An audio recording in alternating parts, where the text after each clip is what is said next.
Good morning everyone, welcome to Saraswati classes. आज की video में हम करेंगे आधुनिक भारत से संबंधित क्वेश्चन। तो चलिए वीडियो को स्टार्ट करते हैं। फर्स्ट क्वेश्चन है, 1906 में मुस्लिम लीग की स्थापना किस स्थान पर की गई थी? Option A Dhaka, option B नई दाव, ऑप्शन सी है इस्लामाबाद और ऑप्शन डी है मस्कट। तो इसका सही आंसर क्या होगा? इसका सही आंसर हो जाएगा ऑप्शन नंबर ए यानी ढाका। 1906 में मुस्लिम लीग की स्थापना ढाका में की गई थी। क्वेश्चन नंबर 2 है, 1867 में नवगोपाल मित्रा ने हिंदू मेला की शुरुआत किस स्थान पर की थी? Option A Calcutta, option B Delhi, option C है इलाहाबाद या ऑप्शन डी वाराणसी। हिंदू मेला की शुरुआत तो ये हुई थी कलकत्ता में, यानी ऑप्शन नंबर ए जो है इसका सही आंसर हो जाएगा। नवगोपाल मित्रा ने हिंदू मेला की शुरुआत कलकत्ता में की थी। इसे क्षेत्र मेला भी कहते हैं और इसकी शुरुआत हुई थी 1867 ईस्वी में। तीसरा क्वेश्चन है, भारत का पहला तेल संशोधन कारखाना कौन सा है? यानी जो सबसे पहले भारत में तेल संशोधन कारखाना स्थापित किया गया था वो कौन सा है? Option A Guwahati refinery, option B Visakhapatnam refinery, option C Digboi refinery या ऑप्शन डी बरौनी रिफाइनरी।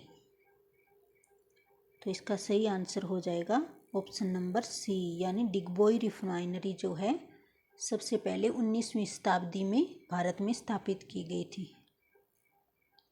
चौथा क्वेश्चन है, संविधान सभा के बारे में निम्नलिखित में से कौन सा कथन सही है? ऑप्शन ए है, फर्स्ट स्टेटमेंट है संविधान सभा के सदस्य प्रत्यक्ष रूप से चुने जाते थे। और दूसरा स्टेटमेंट है सीट वितरण का आधार जनसंख्या थी। और तीसरा है संविधान सभा की संरचना कैबिनेट मिशन प्लान के मुताबिक थी।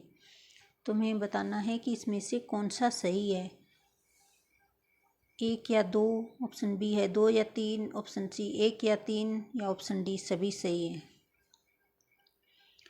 तो देखिए फर्स्ट स्टेटमेंट तो इसमें गलत है कि संविधान सभा के सदस्य प्रत्यक्ष रूप से चुने जाते थे।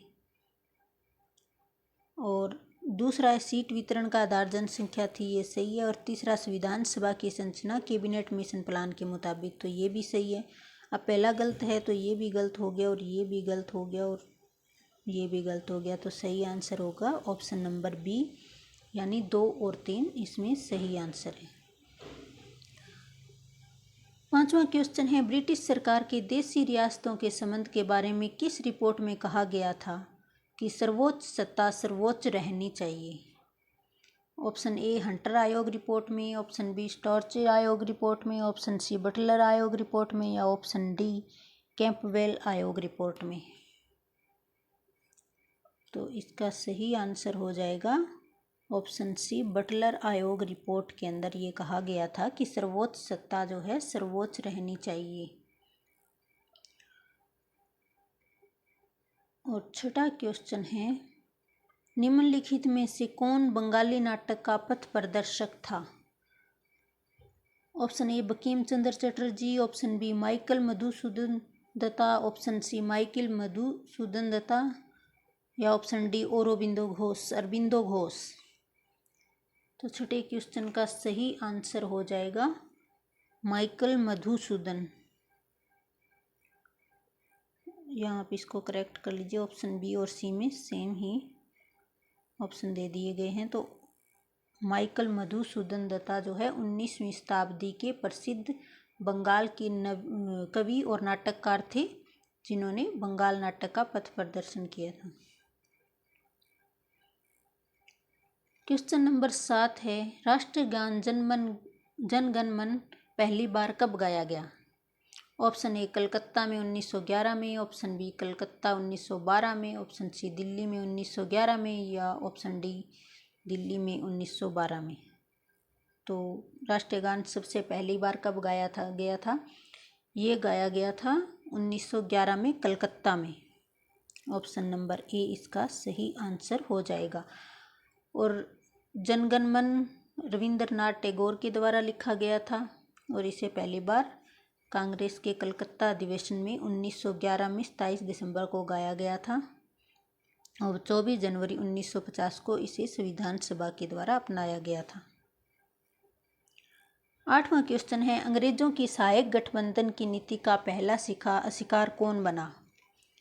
यानी सहायक संधि के द्वारा किसे सबसे पहले अंग्रेजों ने अपने साम्राज्य में उसे मिला लिया था? तो सबसे पहले था option A Awadh, option B Mewar, option C Mysore या ऑप्शन डी हैदराबाद। तो इसका सही आंसर हो जाएगा सबसे पहले सहायक गठबंधन के आधार पर हैदराबाद को अंग्रेजों ने विलय किया था और ये विलय की नीति लॉर्ड वेल्लेस्ली के द्वारा अपनाई गई थी, सहायक संधि की जो नीति है। क्वेश्चन नंबर 9 है, निम्नलिखित में से किस विधेयक के द्वारा ब्रिटिश ईस्ट इंडिया कंपनी की व्यापारिक गतिविधियां समाप्त कर दी गई? Option A Pitt's India act 1784, charter अधिनियम 1833, ऑप्शन सी चार्टर अधिनियम 1813 या ऑप्शन डी भारत सरकार अधिनियम 1858। तो इनमें से बताना है कि किस चार्टर अधिनियम के द्वारा ब्रिटिश ईस्ट इंडिया कंपनी की व्यापारिक गतिविधियां समाप्त कर दी गई। तो इसका सही आंसर हो जाएगा ऑप्शन नंबर बी, चार्टर अधिनियम 1833 के द्वारा इसकी व्यापारिक गतिविधियों को समाप्त कर दिया गया। 10वां क्वेश्चन है, राजस्व बंदोबस्त की महलवाड़ी व्यवस्था की शुरुआत किस स्थान से हुई थी? तो यहाँ पे हमें स्थान बताना है। ऑप्शन ए है Bengal, option B Bombay, option C Madras या ऑप्शन डी उत्तर पश्चिमी प्रांत। तो महलवाड़ी व्यवस्था की शुरुआत की थी लॉर्ड कॉर्नवालिस ने और ये सबसे पहले कहाँ से शुरुआत हुई थी इसकी? उत्तर पश्चिमी प्रांत, यानी ऑप्शन नंबर डी जो है सही आंसर हो जाएगा। 11वां क्वेश्चन है, 1857 के विद्रोह का सर्वाधिक प्रभाव किस राज्य में था? Option A Punjab, B A Maharashtra, option C Awadh या ऑप्शन डी मद्रास। तो सबसे ज़्यादा प्रभाव किस राज्य में था 1857 के विद्रोह का? तो इसका सही आंसर हो जाएगा ऑप्शन नंबर सी, यानी अवध राज्य में। अवध यानी वर्तमान का Uttar Pradesh.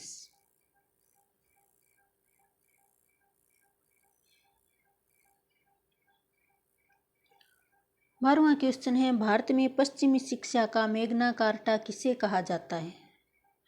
Option a public instruction समिति की रिपोर्ट 1823, ऑप्शन बी चार्टर अधिनियम 1823, ऑप्शन सी हंटर आयोग की रिपोर्ट 1862 या वुड डिस्पैच 1854। तो पश्चिमी शिक्षा का मैग्ना कार्टा किसे कहा जाता है? इसका सही आंसर होगा वुड डिस्पैच 1854 में। 54 को जो है वुड डिस्पैच 1854 को पश्चिमी शिक्षा का मैग्ना कार्टा कहा जाता है। 13वां क्वेश्चन है, 1922 में भील सेवा मालन की स्थापना किसने की थी? ऑप्शन ए नारायण मल्हार जोशी ने, ऑप्शन बी अमृतलाल विठलदास ठक्कर ने, ऑप्शन सी ज्योतिबा फूले ने या ऑप्शन डी बाबा आमटे ने। तो भील सेवा मालन की स्थापना किसने की थी? इसका सही आंसर होगा अमृतलाल विठलदास ठक्कर ने भील सेवा मालन की स्थापना की थी। 14वां क्वेश्चन है, निम्नलिखित में से गांधी जी ने पहला अनशन किस आंदोलन के लिए किया था? ऑप्शन ए है खेड़ा सत्याग्रह, ऑप्शन बी चंपारण सत्याग्रह, ऑप्शन सी अहमदाबाद मील हड़ताल या ऑप्शन डी जलियांवाला बाग हत्याकांड। तो गांधी जी ने पहला अनशन किया था, इसका सही आंसर हो जाएगा ऑप्शन नंबर सी अहमदाबाद मील हड़ताल। गांधी जी का पहला सत्याग्रह कौन सा था? चंपारण सत्याग्रह। और सबसे पहले अनशन किसके लिए किया था? वो किया था अहमदाबाद मील हड़ताल के लिए। और जलियांवाला बाग हत्याकांड तो आप सब जानते ही होंगे, 13 अप्रैल 1919 को हुआ था। 15वां और आज के सेट का हमारा आखिरी क्वेश्चन, खिलाफत आंदोलन के प्रमुख नेता कौन थे? सैयद अहमद खान और आगा खान, ऑप्शन बी मोहम्मद अली और शौकत अली, ऑप्शन सी मोहम्मद इकबाल और सलीमुल्लाह खान, ऑप्शन डी मोहम्मद अली जिन्ना और सिकंदर हयात खान। तो इसका सही आंसर क्या है? 15वें क्वेश्चन का सही आंसर है मोहम्मद अली और शौकत अली, यानी ऑप्शन नंबर बी इसका सही आंसर हो जाएगा। और खिलाफत आंदोलन के दौरान जो है तुर्की के प्रति ब्रिटिश के दृष्टिकोण में बदलाव के लिए और तुर्की के खलीफा को वापस उनका स्थान दिलाने के लिए खिलाफत आंदोलन शुरू किया गया था, जिसमें मुसलमानों का कांग्रेस ने भी बढ़ चढ़कर सहयोग किया था। तो इस प्रकार इसका सही आंसर हो जाएगा option number B, Mohammad Ali और शौकत अली खिलाफत आंदोलन के प्रमुख नेता थे। तो ये थी आज की हमारी टेस्ट सीरीज आपको कैसी लगी है हमें कमेंट करके बता दें, और 15 में से आपके कितने क्वेश्चन सही हुए हैं वो भी हमें कमेंट करके बता दें। नेक्स्ट वीडियो में फिर मिलेंगे, तब तक के लिए धन्यवाद।